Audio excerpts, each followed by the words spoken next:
मेरा पुत्र, मेरी आशाओं का दीप, तुम्हारी बड़ी प्रतीक्षा की हमने।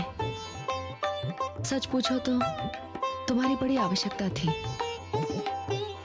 हे उद्धारक स्कंद, क्या मानव, क्या देवता, सभी तारकासुर के अत्याचारों से त्रस्त हो चुके हैं। हे पुत्र, तुम्हारा आगमन उनके कल्याण के लिए ही हुआ है। तुम्हें धरती को पाप के बोझ से मुक्त करना है।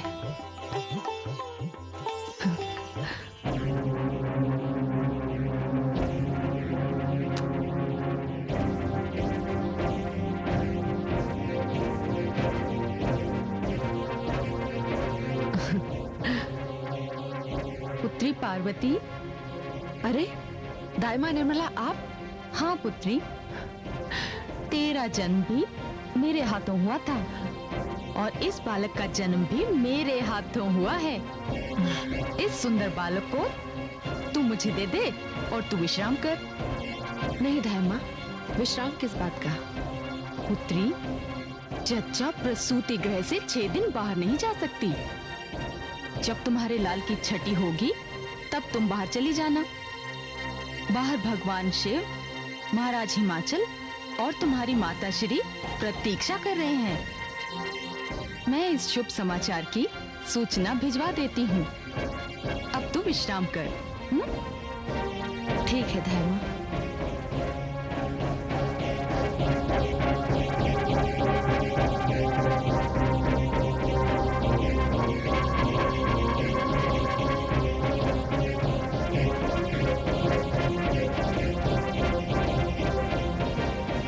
तेरी हार हुई, मैं जीत गया मेरे काल।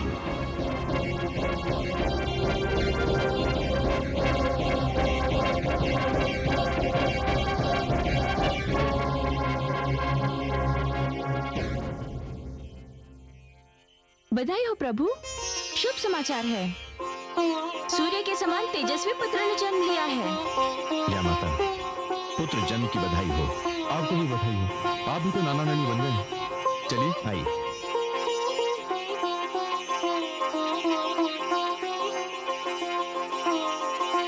पुत्री, पुत्री,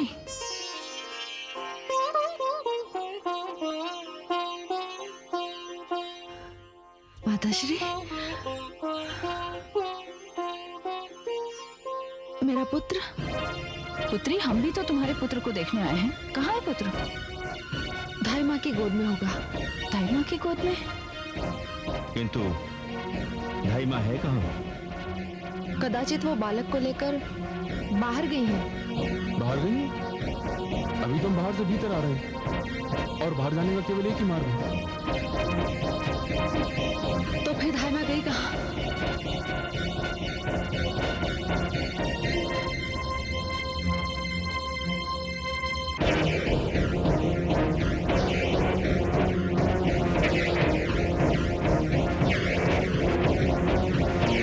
धाई माँ, धाई माँ निर्मला।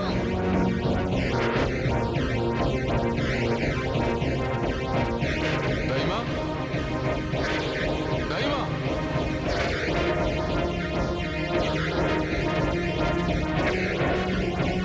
दाई माँ, दाई माँ, दाई माँ। पुत्र, पुत्र, दाई माँ, दाई माँ, पुत्र, पुत्र, पुत्र, दाई माँ, दाई माँ, दाई माँ, दाई माँ, पुत्र। पिताश्री, कुछ पता चला? नहीं, माताश्री। नहीं पुत्री। स्वामी,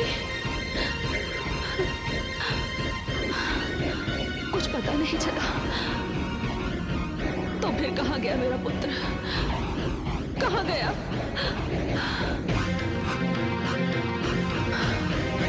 तारकासुर,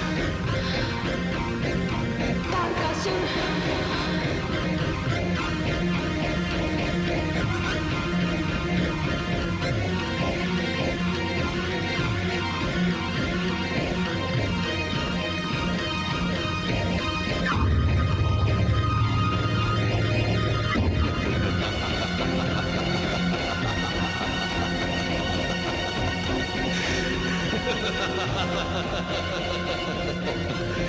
तो तू मेरा काल है।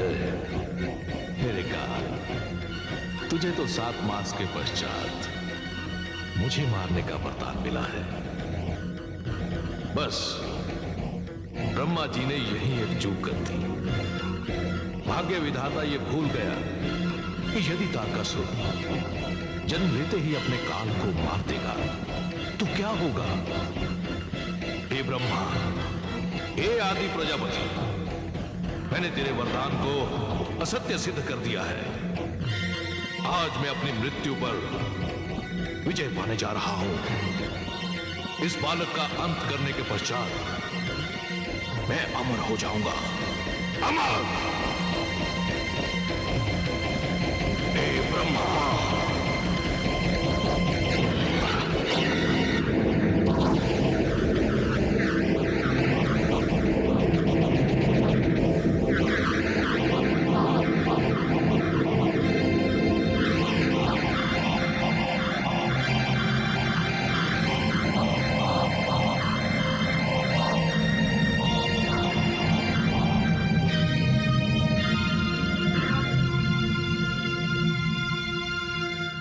अरे ये बालक किस ऊंचाई से आकर मेरी गोद में गिरा है।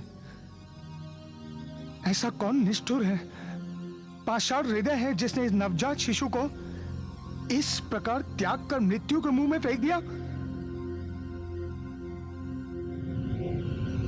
वो तो केवल इस बालक का अच्छा भाग्य है जो ये मेरी गोद में आकर गिरा।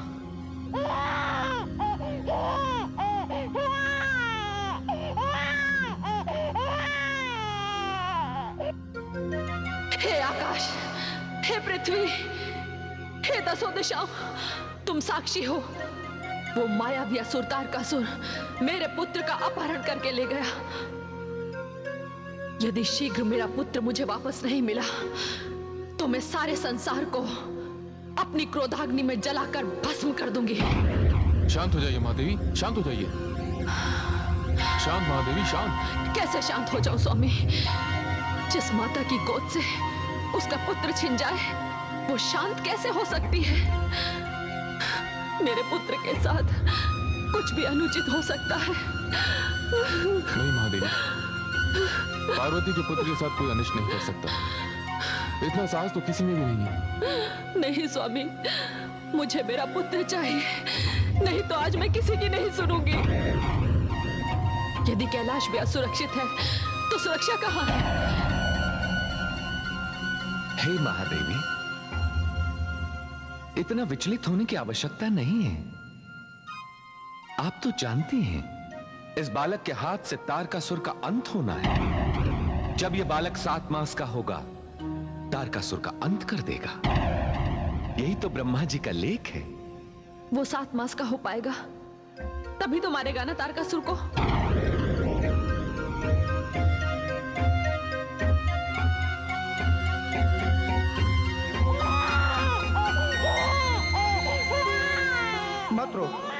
मत रो देख बालक, मैं अग्निदेव हूं। मुझे ऐसी कोई विधि ज्ञात नहीं जिस विधि से किसी बालक को प्रसन्न किया जा सके, पहलाया जा सके। मत रो बालक।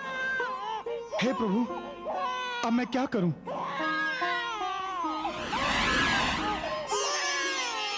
अग्निदेव, आपकी गोद में ये बालक? देवी गंगा, आप बड़े उचित अवसर पर यहाँ आई हैं। न जाने ये बालक कौन है, किसका है। लगता है किसी ने इसकी हत्या करने के लिए उस ऊंचाई से नीचे फेंक दिया और ये भाग्यवश मेरी गोद में आ गिरा। लाइए, इसे मुझे दीजिए। इस समय ये भूखा है।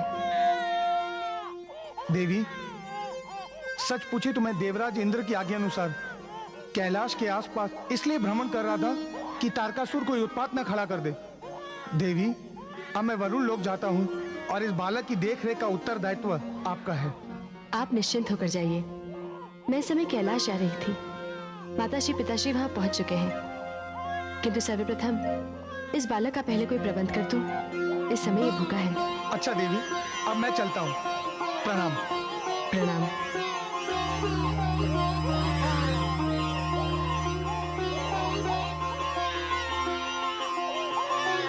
देवी देवता, यक्ष गंधर्व, ऋषि मुनि या मानव, जो भी मेरी पुकार सुन रहा हो, कोई भी माता हो, किंतु इस बालक का नाम क्या है?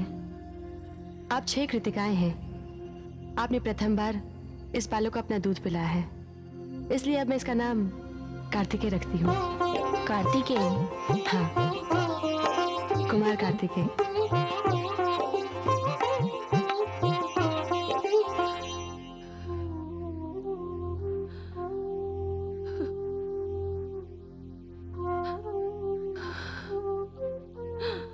पुत्र,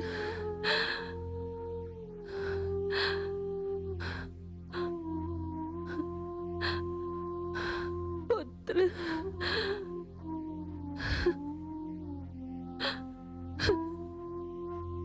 धीरज रखिए धीरज, शांत हो जाइए।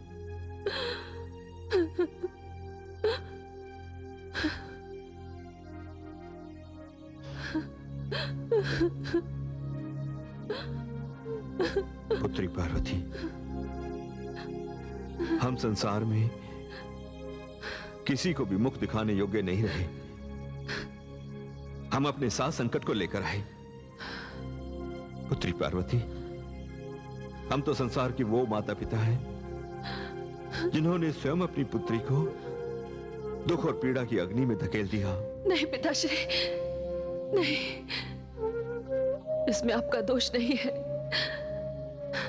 ऐसा आपने जानबूझकर तो नहीं किया। वो मायावी राक्षस तारकासुर है ही ऐसा। भूल तो हमारी अपनी व्यवस्था की है। यदि मेरा पुत्र सुरक्षित मेरे पास नहीं लौटा तो मैं जो भी पग उठाऊंगी संसार उसकी भयानकता से कांप उठेगा। देवी पार्वती, आपका इतना अधिक उत्तेजित होना उचित नहीं। आपके पुत्र का कोई कुछ नहीं बिगाड़ सकता। उस बालक में मैंने अपना तेज और ब्रह्मा जी ने अपनी विद्वता का प्रकाश भर दिया है। वो बालक शिव और शक्ति का प्रतीक है। वो जन्म से ही इतना अधिक शक्तिशाली है कि पाषाण भी उससे टकराकर चूर चूर हो जाएगा। महादेवी, हमने अपने समस्त गणों को चारों दिशाओं में भेज दिया है। हम जानते हैं महादेवी, जैसे जैसे समय बीतता जा रहा है एक ऐसी माता की पीड़ा भी बढ़ती जा रही है जिससे हुनी ने उसके पुत्र को दूर कर दिया है। आप चिंता न करें महादेवी, ये मिलन अवश्य होगा। कब होगा स्वामी? न जाने मेरा लाल कहाँ है, किस स्थिति में है। स्वामी, सारे कैलाश पर घी के दीपक जलते जलते रह गए। अब उस पापी अत्याचारी हत्यारे तारकासुर के घर दीपोत्सव हो रहा होगा। महामंत्री जी, सेनापति, महामंत्री जी। क्या बात है महाराज? सेनापति, आज ये हर्ष और उल्लास का समय है। मैंने उस काल का अंत कर दिया है जो मेरी मृत्यु का कारण बना हुआ था। अब मैं अमर हूं, अमर। अब मेरी इस विजय से सारे देवता लज्जा से मेरे सामने सिर नहीं उठा पाएंगे। महामंत्री जी, आज्ञा महाराज। सारे नगर में दीपोत्सव मनाया जाए, मदिरा और नृत्य की व्यवस्था की जाए। असुर राज तारकासुर की जय हो। कापालिक, कहो कैलाश के क्या समाचार हैं? महाराज, कैलाश पर तो श्मशान की भयानक शांति छाई हुई है। वहां तो ऐसा रुदन छाया हुआ है महाराज कि पूछिए मत। संपूर्ण कैलाश पर शोक की घटाएं छाई है महाराज, और अश्रुओं की वर्षा भी। स्वयं ब्रह्मा जी के पास इस बात का उत्तर नहीं है कि जो बालक अपने जन्म के पश्चात 7वें मास में आपका वध करने वाला था, 7 मास से पहले ही उसका जीवन कैसे समाप्त हो गया महाराज। कापालिक, हम अति प्रसन्न हुए। महामंत्री जी, महाराज, हमारे विशेष गुप्तचर का सम्मान किया जाए और नगर को सुरा सुंदरी में डुबो दिया जाए। जो आज्ञा महाराज।